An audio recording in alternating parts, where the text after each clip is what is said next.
mask can be part of your costume. Sarah Jones has been live all morning with help from the experts on how to incorporate the mask. And what have they come up with, Sarah?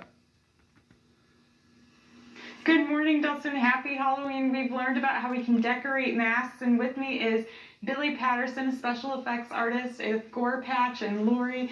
So tell me, Billy, about what can we do with masks? I know you made that, which is amazing. Oh, thank you. But how can we incorporate our surgical mask or kind of COVID prevention mask with Halloween masks?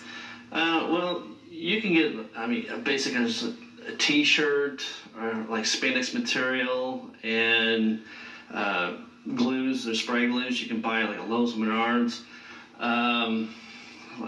like 77 or 90, and contact cement actually works probably the best, I believe. But and can you show us in this one, because there's one actually in here, yeah, like a surgical mask. This right here is just a spandex material, but you can put any type of, like mentioned in here, spray glue on it, or you can even use probably Elmer's glue, let it sit for a long time and build it up.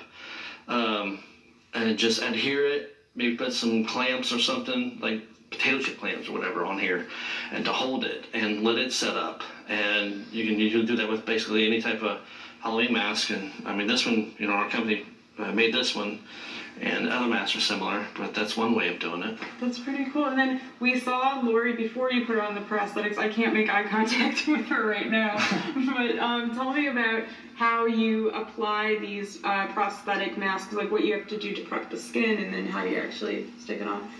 Well, under here is the COVID mask, and this prosthetic we had made out of latex. And what you do is prepare the skin with some type of cleanser, and once you do that, you add spirit gum or Prozade, which you can find spirit gum at Halloween shops, and it'll get tacky. Then we apply this right on top of the COVID mask, but you can put the COVID mask over afterwards if you want. It depends on however you want. And then once we did that, you let it adhere, and then we put a base paint on it, which is a water-based paint. You can use regular cheap paints you can get at any store practically now. But on this, we use a little bit more high-end paint on this. But as far as a basic consumer, just cheaper paint will work. But I painted a base white on here, and then I went in with a dark shadow of the dark on her eyes and then her neck, and then I built up from that. I end up what they call dry brushing.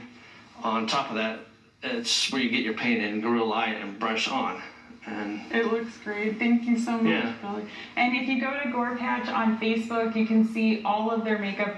We only had a little bit, about an hour here to start the paint and everything, but you can see it's done prosthetics and special effects for movies and haunted houses and a bunch of things, so you definitely want to check that out. But for masks, you can decorate them or put them in the actual Halloween mask. Dustin, Lindsay? Yeah, that's awesome, Sarah. Can't even tell she's wearing a mask. Just looks part of her costume.